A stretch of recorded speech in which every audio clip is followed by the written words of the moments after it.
Jovi, how did you find drawing, illustrating? How did you become an artist? Because you are a lawyer by profession. So how did that happen, man? Well, you have to pass law school to be a lawyer. So I was actually drawing well before I was a lawyer. Ah. I think as far as I can remember, I was drawing since I So was you're an 4 years artist old. first before you became a lawyer. Before everything else, before I learned to play sports, before I reached adolescence, I was already drawing. I know was that. five, I know 4 this years because old, I, 'cause I already read your book and it's in the Yeah. book, and I don't want to spoil Yeah. anybody's Yeah. experience of the book. But maybe you can give us an idea how you went into drawing. I cannot remember. I cannot find one eureka moment, but I just remember that I just like to draw. I think drawing always starts from from enjoying the cartoons you watch as a kid. Some people, when they see the cartoons, they wanna do the action. They wanna fly. They wanna punch someone. But me, when I see the cartoons, I wanna draw that guy. So I think that's how it really started. And were you trained by a particular person? Do you look up to somebody who draws and does illustrations and all of that stuff? Did you go to school for this?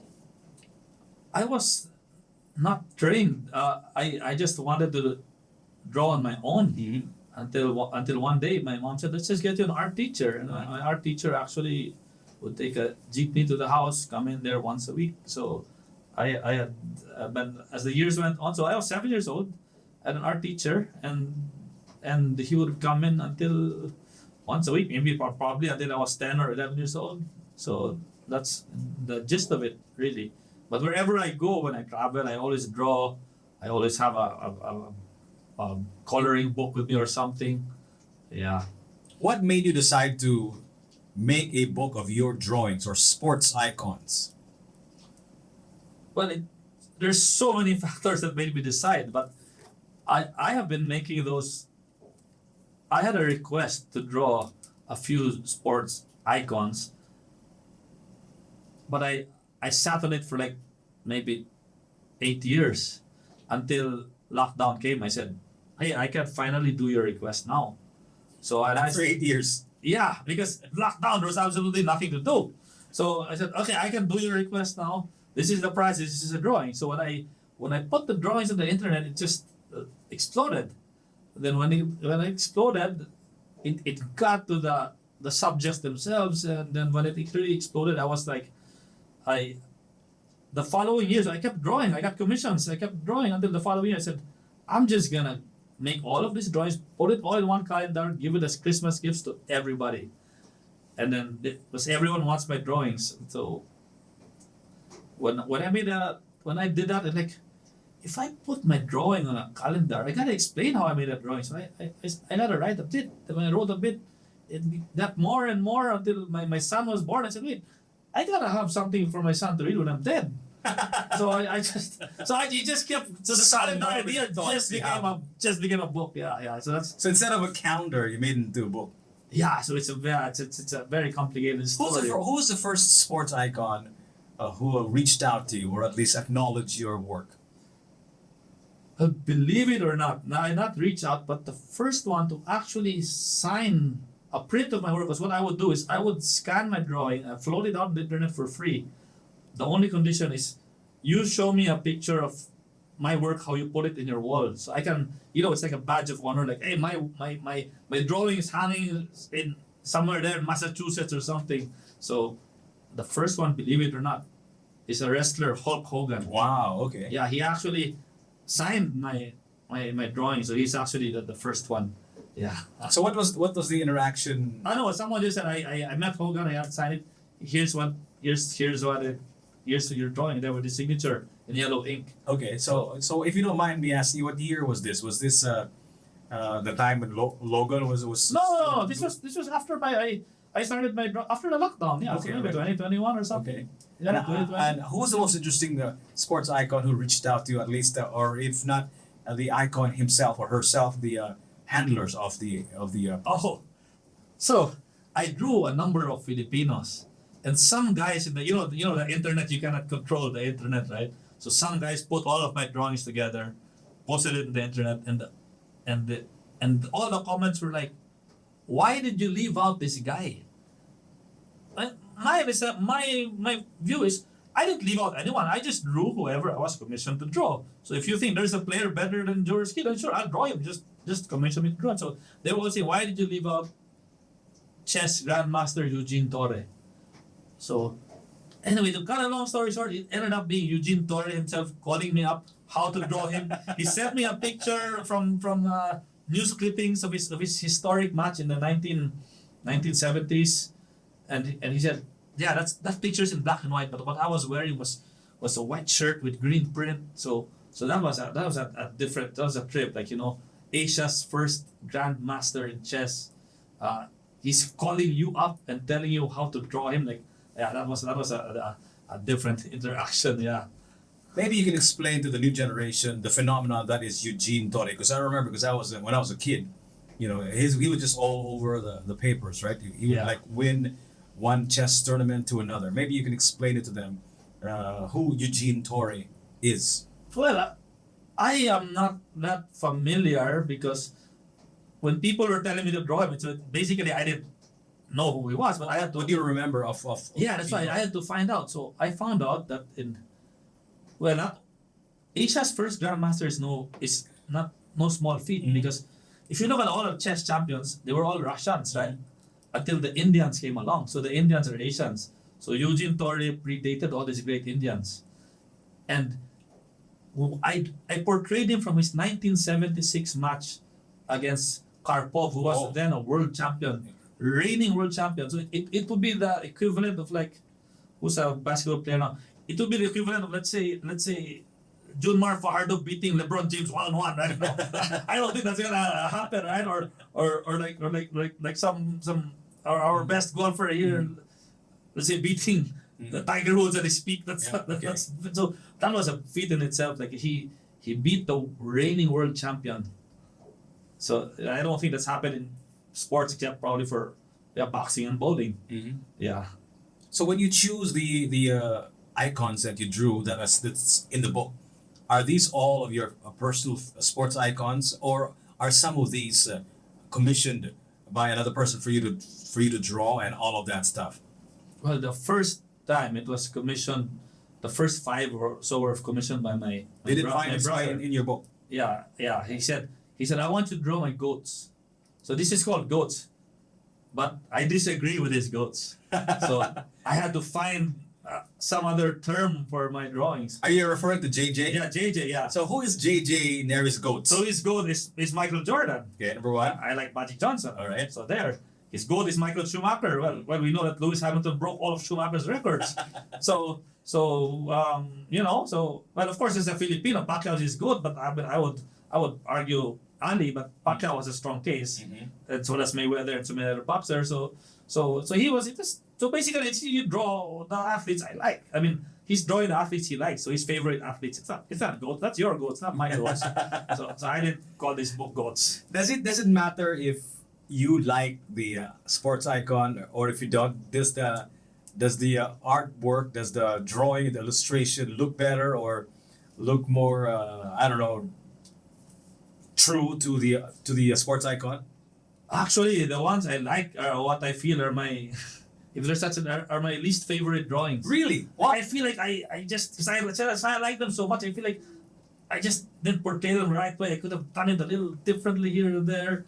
Like, yeah. And the guys that they don't like, or the ones I hardly heard of, I'm like, I like this, yeah. So I don't know. It's a different. Different feel. I noticed in the book you mentioned that there were some drawings, illustrations that you did that you didn't really want to put any detail, and you just wanted to put a little bit of crease, a little bit of logo, and all that stuff. Then all of a sudden you wanted to know the whole thing. So it started from just no detail to a lot of detail. How does that work? Is that like the mind of an artist that he just like goes into that rabbit hole and just chases it until it's the very end? How does that work for you? No, because in art you just want to convey a feeling. You want to portray an emotion. So you don't really have to do the details, because if you want to do the details, just use the photograph, right? So, but since my art was a very specific size, which is maybe this size 11 by 17, I felt it wasn't that big, so I wanted to do a portrait in the background, so from afar people know who it is. But I want when they go near, they're gonna see, oh, this artist really spent time on this.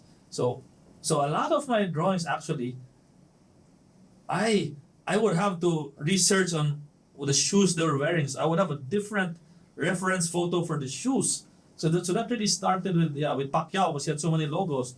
Then when it came to Schumacher, those were the first like 4 I drew.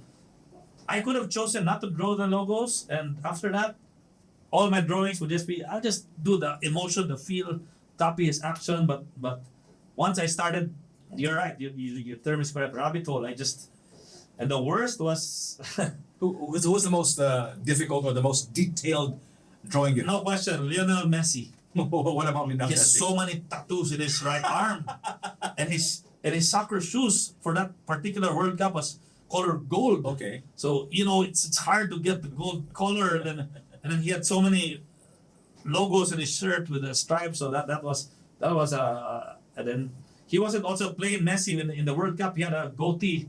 So it was it's actually complicated. Yeah, that was a trip to draw him. So it's interesting because, like you said in the pre-interview, you're not really a sports expert, right? You're just a sports fan, right? Yes. So you are drawing all of your sports icons as a fan, but I know that you also are a golfer, right? And I think Yeah. that's one of the sports that you're very serious at, right? Yes. Tell me a little bit about Jovi Neri, the golfer. Oh, I'm just a guy who loves to play golf. Started when I was 13, but when I won a club championship, I would say 20 years ago already. Only one. All of my friends have won more than one, but I was the first one among them to win it in my batch. That gave me a sense of like service of giving back. So as a golfer, I did just more than just playing. I was a golf columnist for like 10 years. For 7 years, I ran the junior golf program. A number of the kids under me are already like professional golfers now. So I would say I'm a golfer, but just and I also draw golf players. So I would say I'm not just a golfer who plays golf, but and one more thing, I also am a golf club mechanic. Mechanic. Yeah, I assemble my own clubs. I build my own clubs. I change the grips of my own clubs. Yes, I saw clean you. You were yeah, making a club. Yeah. How does that work, man? Yeah. No, but the grips are made of rubber. When they Okay. wear out, you gotta change the grips. Okay. If you're a short guy, you need clubs that are shorter. So you actually make the clubs or no scratch? components. Like if you're shorter, then you gotta bend it a certain angle. Mhm. So I got a bending machine there. Okay. So, yeah, then if you're big hands, you need a bigger grip. So you can buy a bigger grip. You can add more wraps. It's very very complicated. Maybe It's a science to it. maybe you can explain to our friends in a nutshell the sport of golf. How do you feel about the sport of golf? What is the object of the sport of golf? Because a lot of people still don't get it. Well, the sport of golf is just putting a little ball into the hole in as little strokes as you can. But I also want to say one of the sports icons I drew, he also put it in a very different way because he was the champion of UFC 1, Royce Gracie. I had lunch with him. Wow. So I was like, How did you get that honor of having lunch with him? it's a very long story. It's in the book. I was playing golf. It's in the book, the story. Yeah. Okay. So I was playing golf. Someone called me, Joe, let's have lunch with Royce Gracie. He was doing a clinic here in Cebu or something. So the first time in my life, in the middle of the golf course, I dropped my golf clubs. I ran back, and I said, "How can you miss lunch with Royce Gracie?" So it was a very intimate lunch, just 5 of us. So I'm like, "Sir, no, I forgot what I called him. I think, sir, do you play golf?" He says, "No, but my gym is right across the golf course of Donald Trump in LA. Trump National. So, sir, why don't you play golf?" He says, "In golf, the field too big, the ball so small. I don't like my chances." So I'm like, yeah, that's also a way of putting it. So I don't play golf. So I'm like, yeah, because he's right across the golf course. So yeah. So well, in the UFC, his opponent is his size, so you can. It's he has a big target there who he can choke out, which that's his specialty. So I guess that's why he he does that. instead of We're saying, talking about "Oh, UFC mixed martial arts, right? Yes. How do you feel about mixed martial arts? Because a lot of people are saying that it is overtaking boxing already in terms of popularity. I have mixed feelings with that because as far as I know, but I could be wrong.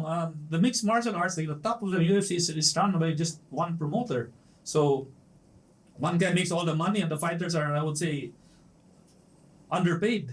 Because if you look at the boxers, you look at the Mayweather, the Pacquiao's, like for one fight, all the millions they make, and the UFC guys are they're like all fighting under the same. How do you feel promotion. about all of these social media influencers like Jake Paul, right? Jake Paul and him fighting, like former champions and all of that stuff. Jake Paul is a social media. Yeah. I think he's a YouTuber, if I'm not mistaken, and he's beating all of these greats on national, international television. Are you familiar with that scene now?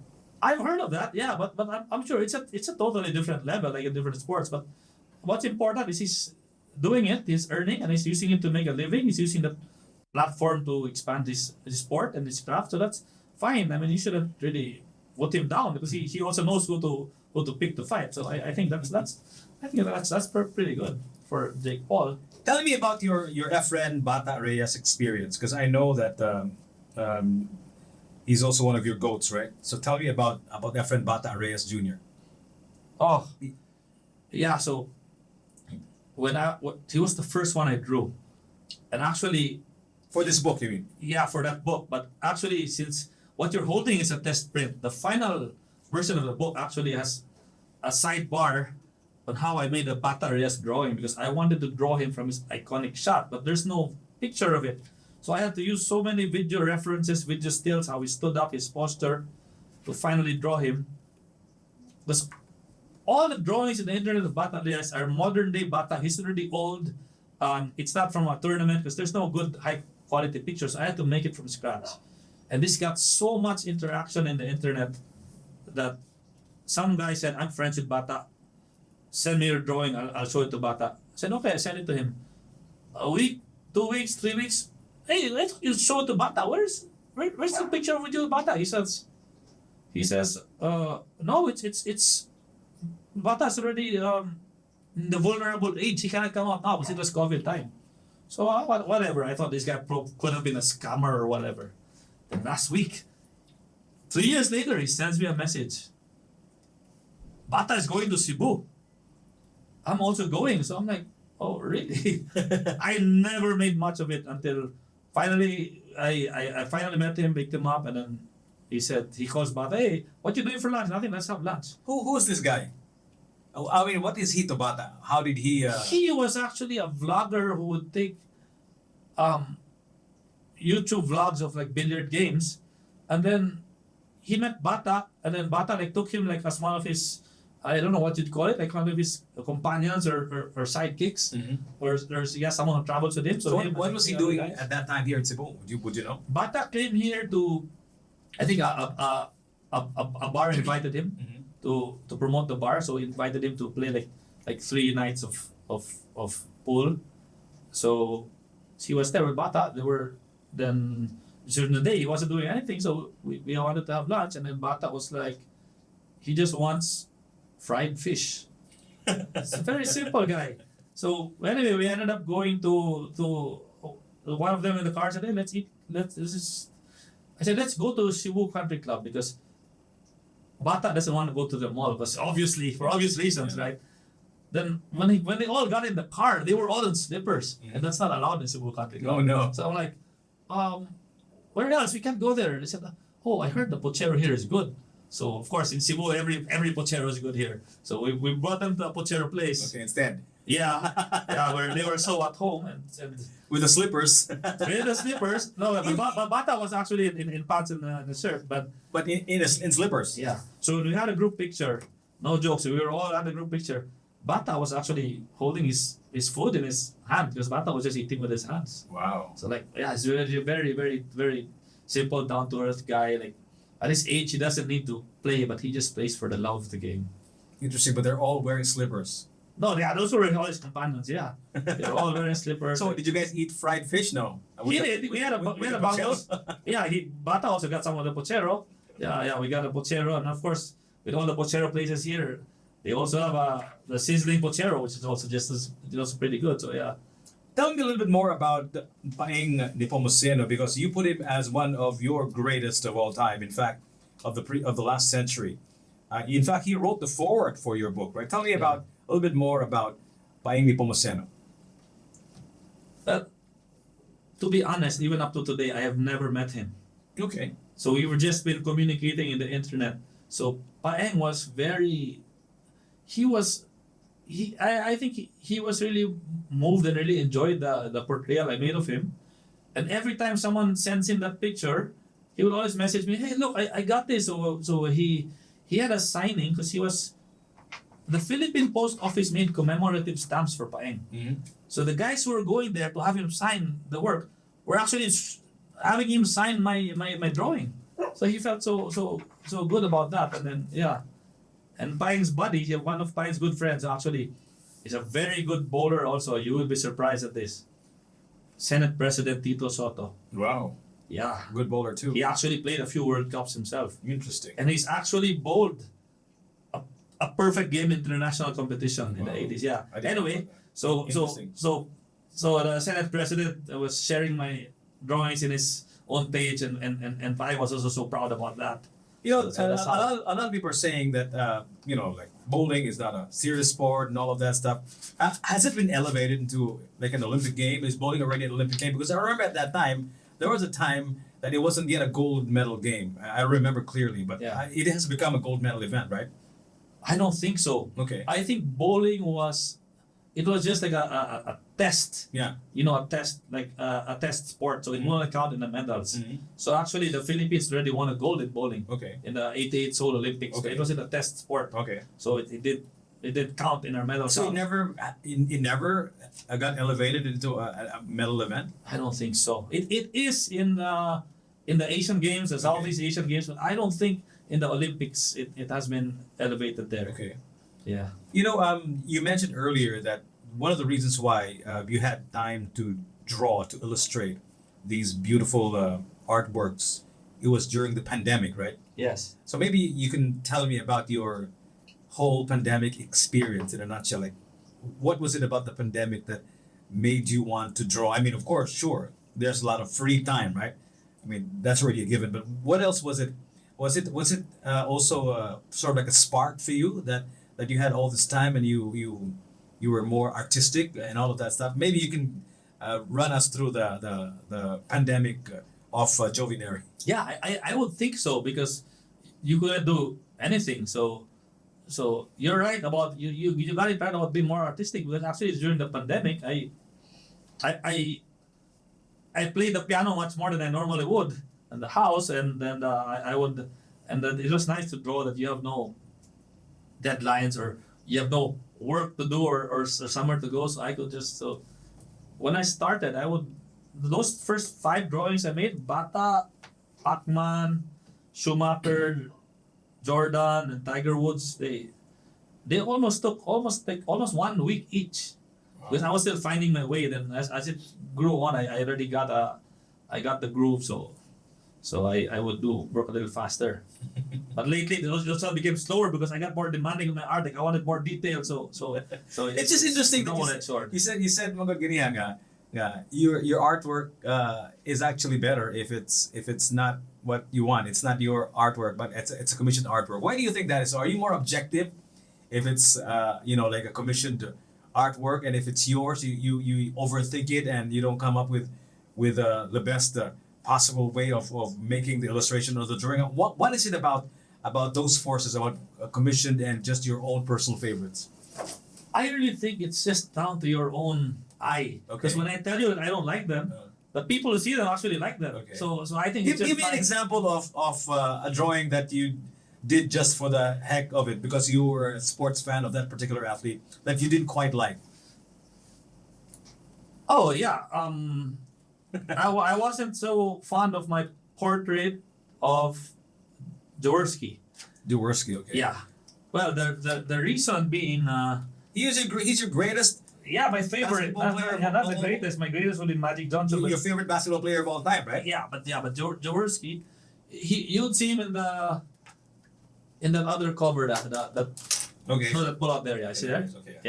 Yeah, because I wanted to capture Jaworski from a certain era. How old is this Jaworski, you think? That one, the background is that a 50-year-old Jaworski. Already? Yeah. Okay. So Was he still playing at 50? up to 51. he Oh was. my God. Yeah. Because that brought me back to yeah. So the better drawing of Jaworski should have been, from his prime, right? Like in the 70s or 80s, but that's the Jaworski I like watching. But the full body is The full body is 1991. He was probably 45 years old then. So it's still. I remember clearly because I, like yourself, is old. Yeah. I'm also a Jaworski fan. I Yeah. remember Hinebra. Yeah. I remember the entire Coliseum would scream Hinebra and all of that Yeah. stuff. I remember clearly. I was also a huge Jaworski fan, and I would tell myself when he was about to retire, there's got to be another Jaworski soon, right? But there never is a new Jaworski. There's nobody like him, right? In Philippine Nobody. basketball history. Nobody. His charisma is just different.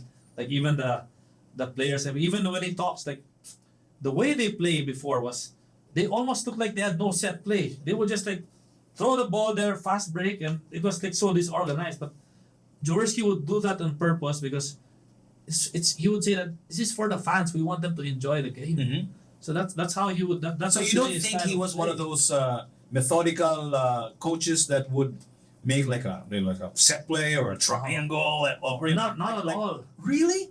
Yeah. So there was no like method to. I'm sure he was, of course, because he's one of the greatest coaches. Uh-huh. But So you think so? You think he's one of the greatest coaches too, aside from him being the greatest, one of your favorite basketball players of all time? well, I'll just tell you this: from the goal of the Philippines up to now is always to be the top 2 or top 3 in Asia, right? For some reason, well, it's a given. They can't beat China. Mm-hmm. But remember that the last time the Philippines did something significant was in the 1990 Asian Games. Mm-hmm. Jaworski was the coach, and he only had 3 weeks to prepare the team, Mm-hmm. and they got a silver. They beat Japan. They beat South Korea. They lost to China. Actually, in the early rounds, they lost to China by 65 points. That was intentional, so that the Chinese won't catch on the set plays of the Philippines. Okay. But in the finals, for the gold medal game, the Philippines really put up a big fight, and they only lost by 13 points Against China. against China. So they got a silver. So George 1990 was the coach. was the coach of that. The coach. I didn't even know that he was a coach of an international or a It national. was Asian Games. Asian Games. So Interesting. every 4 years, 94, 98, 2002, the Philippines never matched a silver. They might have stolen a bronze, or probably even not, but it's never happened again. It was under the coaching of Roberto Jaworski that Yeah. won a silver medal. Very interesting. Yeah. Did he was that his only foray into the international basketball scene, or at least coaching as a coach, or no? Yes, that was his only one. Why do you think he did not pursue it? Because he could have learned all the lessons and maybe won a gold the next. No, I think that time they were just in a rush to form a team, and then Oh, okay. yeah, Who are the players that Jaworski was coaching? here's the great part.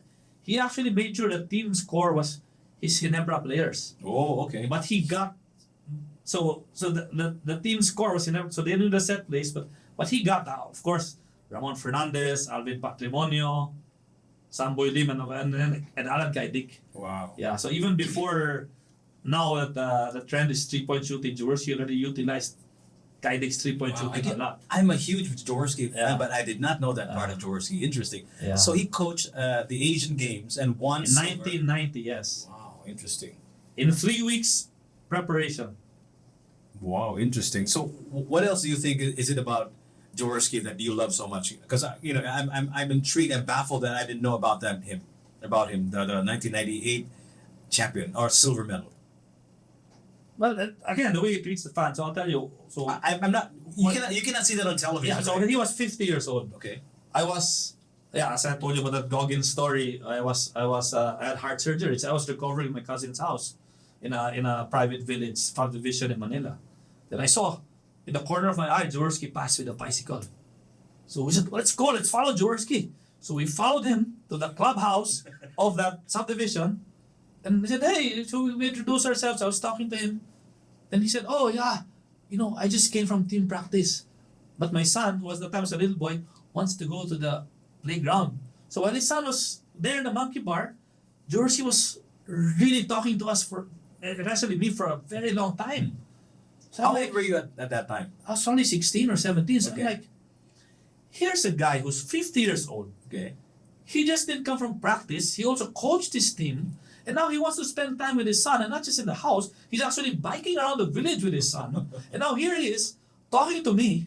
And I A forgot. complete But, stranger, a complete stranger. yeah, and I forgot what exactly it was. But I remember the phrase. He was already talking about the rules of life. That's how deep he was. Yeah, like you don't trust everyone you meet. Like he was giving me actual wisdom, not just small talk. Yeah, but he was trusting you. Yeah.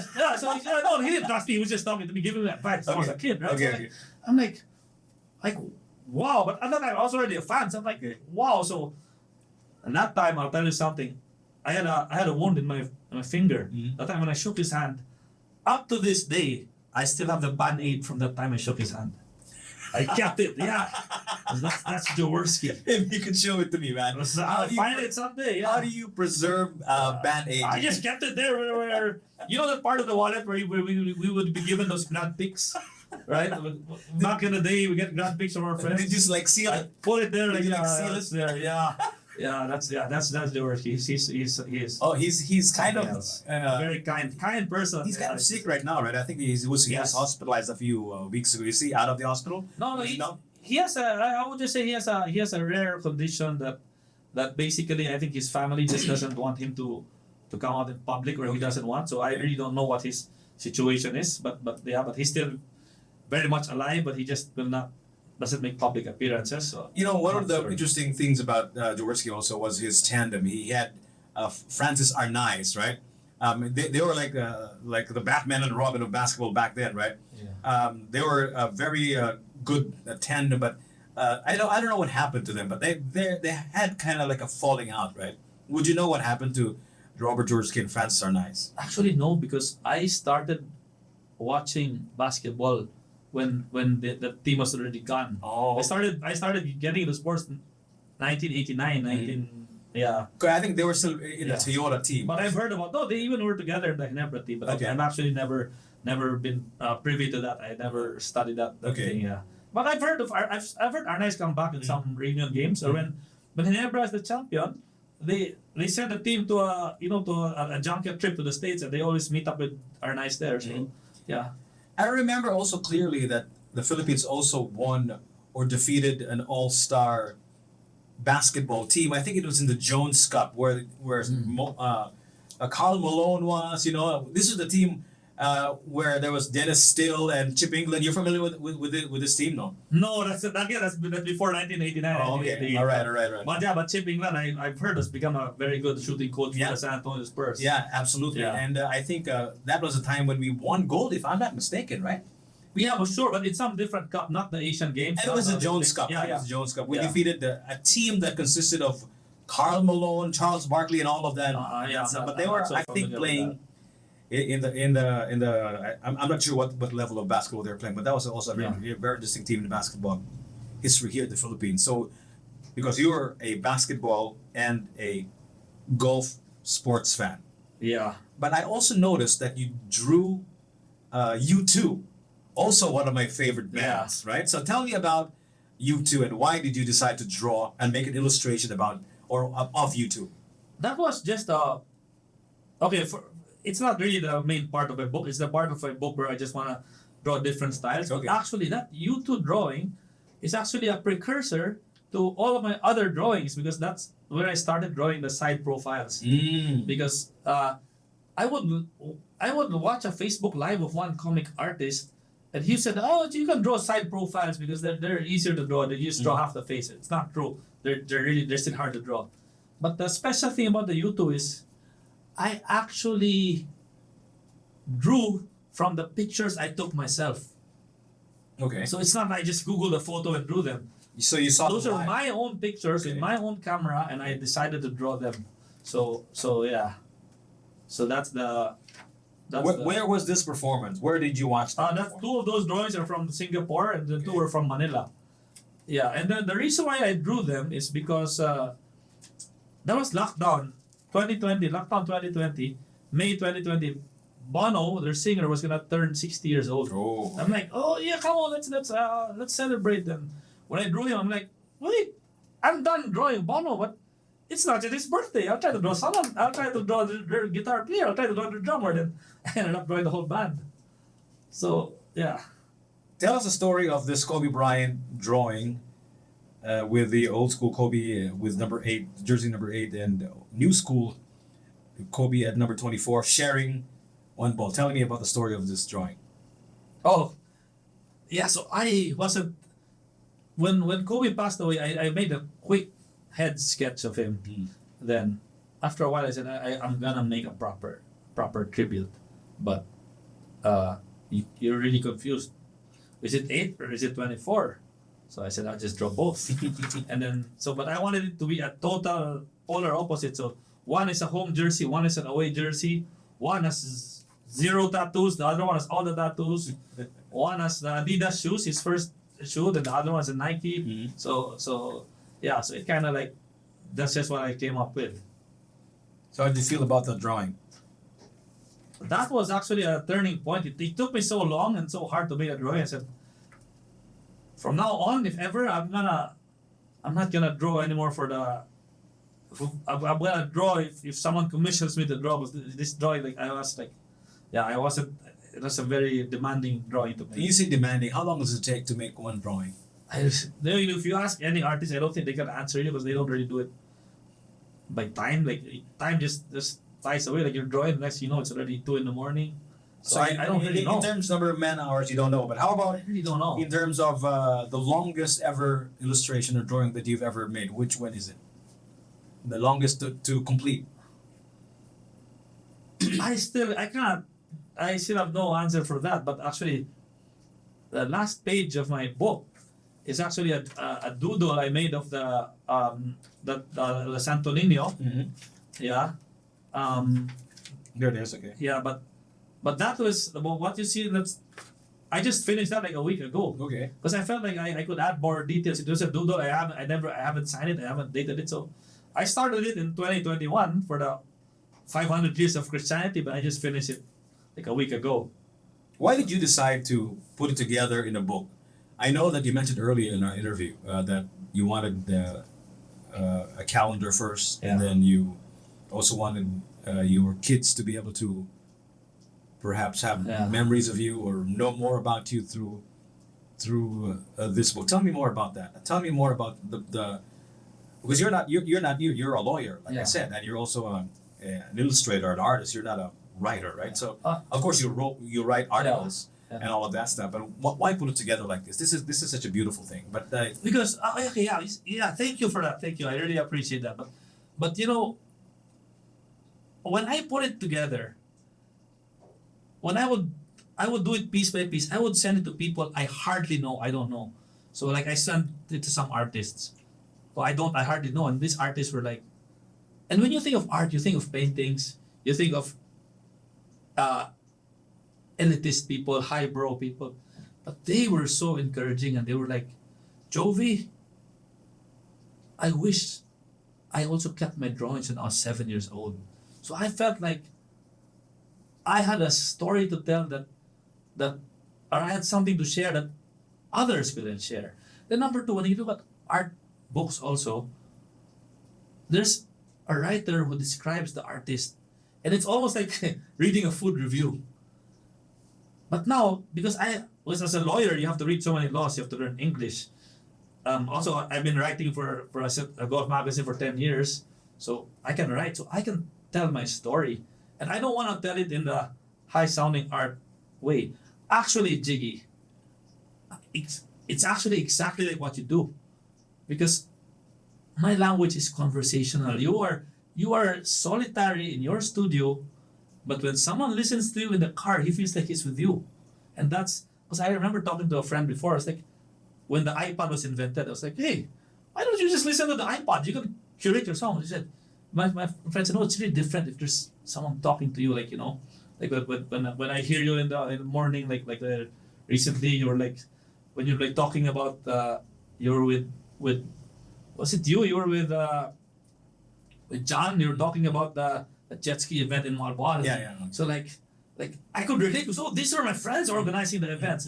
And John, I bumped into him in the YouTube concert. So like it's a different feeling. So that's the feeling I want in my book. And then the last also actually the calendar idea was really let's not call it a calendar. Let's call it, the idea was really to make it a gift, because during the pandemic, that's when my wife gave birth, but she had also COVID during her pregnancy, so she was admitted to the hospital. So basically, my intention was really to make it a gift, especially to the doctors who helped us. There were so many doctors who helped us, because I used to run a retail shop for golf. Customers would go in the shop and say like, I want to buy a gift for Dr. So-and-so. And in my mind, I'm like, oh my God, that doctor has already received that thing 10 million times. So if I give him something that's from the heart, so that's where it really came from. So it's this book is really for the doctors, if I may say. Of course, this will not only for the doctors, because hopefully you'll be making this available to the general public, right? Yes. And this will be a gift to them. Of course, they're gonna have to buy it, but of course, this is going to be a very brilliant idea for a gift as well. Tell us more about this whole process of distributing a book, because I know you're still about to finish printing all of the books, right? It must be nerve-wracking, right? It's very nerve-wracking, but I've always been in my life. I've always been, how do I say? Okay, that's gonna sound so bad, but I just say it. I've always been, I would say, distrusting. I want to do things all by myself. Okay. Yeah. So like, I don't trust other people. So like, because this is your art, man. yeah, not only in art, in other things. Like, too. when I was basically doing it like solo. A lot of things I do solo. So You're a lone wolf. this is being printed just here in Cebu. I always go to the printer every day. They must be annoyed at me. I'm always looking at the colors, the quality, the paper stock, and everything. And it has to be in Cebu, because if it goes to, I don't know, to China, it's like gonna be too I don't know, they might steal it. I've also I write it myself, edit it myself. So This is all you, in other words. yeah. And then Is it already close to completion, the book? just 3 days ago, the printing machine, they've already pressed play. It's running, and I've seen it. And Here goes nothing, right? And the first pages that came out, I was already giving some feedback on the color. Yeah. So I'm very, very particular about it. But this book is very weird.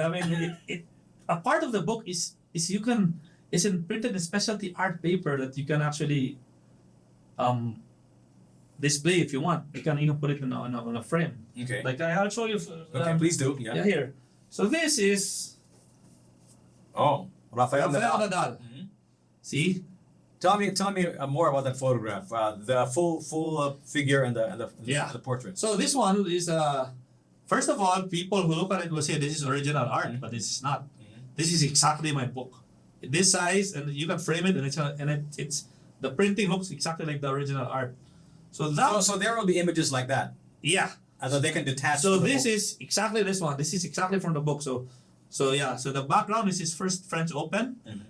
The action shot is his most recent French Open. So I will just try to show you. Is there a camera on you now, Jiggy? Yep. Okay. So this is going to be the first time Oh, in history. This is a world exclusive. Exclusive for Jiggy. Only for Jiggy. Okay, this is gonna be the first time in history that someone other than myself is actually going to touch the original art. Oh my God. So this is the original art of Rafael Nadal. Wow. So this is the see. So it's yeah. All the no one says the details. I want it to be captured. Wow. But what I clean up here is, if you see, I have some fingerprint smudges there. So here, Jiggy, I want you to hold it and inspect it yourself. Oh my God. Because I'm gonna be selling also the original art when that launches. So you can also look at the back. Some of the ink was also like smudging in the back. I'm just curious, how does drawings and illustrations age? I mean, like, do they also age like paintings? Yeah, I would guess so, but there's only one way to find out. But I actually spray a fixative on it, so hopefully Okay. the colors will stay. Mhm.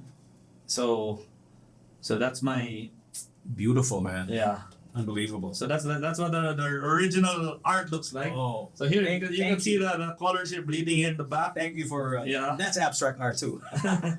Yeah. So this is the original, Wow. and so it matches. the I'm same. honored, man. Thank Yeah. you. So you've actually touched the original. Oh, yeah. I touched it. I actually placed a little something there too. Yeah. So this has the Part of whoever my buys it. This is Jiggy's DNA, so it might be More more. expensive. It's more expensive. Yeah. So you've already pressed play. The printing press is already printed your book, and it'll be out soon. Tell me more about the activities leading up to the next few weeks or few months. I mean, like I'm sure you're gonna have like a book launch and all of that stuff. Maybe you can give me where they can find you and where they can finally buy the book.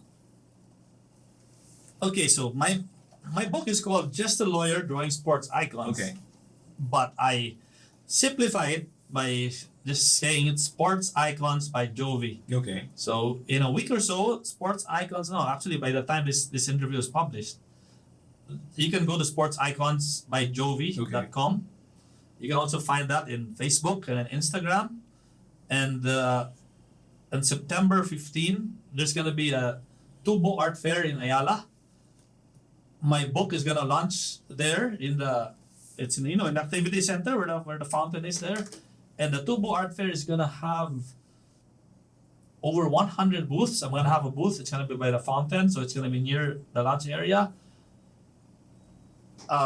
There's gonna be over 500 artists there, but actually mine's gonna be the only book that's gonna launch. So during the opening ceremonies there, you can launch. So you'll rename your book to Sports Icons by Jovi. No, it's just that. It's just still another- this. It's still that's the name. Yeah. So what did you? Yeah. I don't. Because the I don't Sports know. Icons by Jovi is the website. Ah, To make okay. it simplified. Right, yeah. right. Yeah. So the book is just a lawyer drawing sports icons. Why mention being just a lawyer? Why'd you have to say that? So that you will know that there actually is a story in the book. Okay. Like if you just say sports icons, people might think just a Wikipedia entry of sports icons. Mhm. So and it'll confuse people. What does a lawyer have to do with sports icons? What's a lawyer drawing? So it will make them wanna maybe pick it up. Stimulate their Hopefully. imagination, right? That's my idea. Hopefully, so Because there is a story Yeah. that you have told in this book, and I think Yeah. it's going to be a very good book for everyone to have, and I sure hope that this will become like a bestseller of yeah, sorts. let's see. So we'll be launching this, and we'll be a part of that. We'll let you know more about when the launching will be, and all of that stuff. September 15. But in the meantime, you can already pre-order From your website. from my website or from my Facebook page or from the Instagram page. So you have a website. It's launching, but maybe by the time this interview is published, Okay. sportsiconsbyjovi.com. Okay. It's gonna be the back of the book actually. Eventually. Here the final and actually my book is also gonna come because Jiggy, we've had this argument or you know this argument comes who's the goat. Mm-hmm. So my book comes in 4 different covers Okay. so that you can just pick whoever athlete you want. Okay. So that's your goat there. If you don't like Jordan, you don't like LeBron, I put them in separate covers. Okay. And each book. So I don't know why. I mean, this is how hands-on I am because the person printing my book, every printing press, they print concert tickets, right? So I said, why don't you just number my book? So my books are all gonna be numbered. So each book is gonna be unique. Yeah. And with You your have your own signature number. too. With your signature. I'm very easy to catch, so I can sign it if you want. But Maybe you can catch us during the book launch, so you can have your book personally signed by Jovi Neri himself. Anything else you'd like to add, Jovi? Go and tell everybody. no, well, I'm just very thankful for you, Jiggy, for having me here. I've always bumped into you when you were doing your podcast on location, so it's very great, and I think it's. I feel some good connection because I really my intention with my book was to I hope it comes out that way. I want to communicate the way the DJ communicates to the listener. I want to get that feel in my pages. Like I want it to be like accessible. Like my book, I just want it to be accessible to everyone, so that my subjects are people everyone loves. You know, it's not just it's not I'm not putting down other people, but it's not like a sunset or an abstract. It's like famous people, and I wanted to, and I actually talk, which is I don't. This might be a taboo from some artists. I don't know, but I actually talk about how and why I chose certain reference images, because artists, non-professional artists, everyone starting out, they really start by just copying a picture, right? But as you grow older, when you become into the fine art world, you're like, wait, I can't copy a picture unless I have the license or the permission. So it's a bit complicated. So I'm like, let's just simplify it. You know, I'll tell you why I copied that picture, why I chose that picture, or if I didn't have a picture, how I made it. So wait a minute. So you can't actually draw from a photograph and all of its complete details. I mean, you need a license for that. Is that what you're saying? That's a very, very gray area. So, but To simplify, so you just embellish some of the no, I mean, no. details, right? Meaning to say, like instead of wearing this shirt, you'll wear another shirt from another era. Is that what you're saying? No, what I'm saying is sometimes some of my drawings I copy a photograph. A lot of them I actually don't, and some of them I actually merge two photographs together. So You revealing the details, no, information. I'm revealing why I chose that photograph. Okay. So like Why is that taboo? it's not really taboo. It's more like they don't really talk about it. Like artists don't really talk about their process. Well, artists don't really talk, you know, especially Yeah, they don't talk. Yeah, if yeah. it's painting So, and drawing. so when I saw my book, actually the people who really held on to it, I've seen are really the kids. Like one time I was with my batchmates in a reunion, and then some kids saw my book, and the whole time they were just drawing on the menu of the restaurant. So they were inspired by it. And one time I was in the club, and there was no table for me to sit, so I sat down beside a kid. I said I put my book there, and then as I was doing something else, and then she just never let go of the book. And then when her sister came, so I want to inspire the young people, because when you see most art books, it's like the painting is already there, and it's described, but it's not. They don't say how it's done. Yeah, so that's what I want. I hope I also. You also do self portraits, of course. You do. Like who's the politician that you have drawn Oh, so far? well, the politician I have drawn is right there in my book, Senator Manny Pacquiao. Yeah. How about local politicians? No, I No haven't one yet? drawn any, but yeah. But when you say self-portrait, it's drawing yourself. Yeah. The back of my I'm book sorry, is actually my self-portrait. I drew myself. I didn't mean self portrait. Yeah. I meant like a portrait. No, I Raymond didn't ask you to draw him yet. no. My cousin Raymond actually has two of those drawings that belong to him, Okay. and he really wanted me to draw Michael Schumacher, but I said Oh. I'll only draw once. So once I've drawn him, that's it. Why? So yeah, I don't want to draw him again. I'd rather draw someone new. So Okay. it's for my own personal satisfaction. You know? Okay. Yeah. You always do it your way, Yeah. right? Even the person that you're drawing, if you've already done it, you don't want to do it again because but it's Yeah. probably not as interesting and as exciting, right? I will do it again probably in another style, another format. I don't know. Maybe the face will be colored and then the front will be black and white, or maybe a totally different size. I don't know, but we'll see. You know, this is a totally and completely personal book in more ways than you can imagine. This is all of Jovi is micro managed and gone to the printing press every single day and all of that stuff. So, you know, this is your baby. Yes. In other words, right? Yeah. Good luck to you. Thank you so Jovi, much, on the Iggy. delivery of your baby. It'll be happening this September. Stay tuned and get ready to know more about the dates, the important dates when the books will be available. Make sure you reserve a book already. What do you call that? Pre-order. Pre-order. Yes. So that you will have your copy. You're only printing a limited amount of copies, so make sure you guys pre-order the book right now. Yes. Thank you so much, Jovi. Thank you so much. Thank you, Thank man. you so much, Jiggy. Thank you.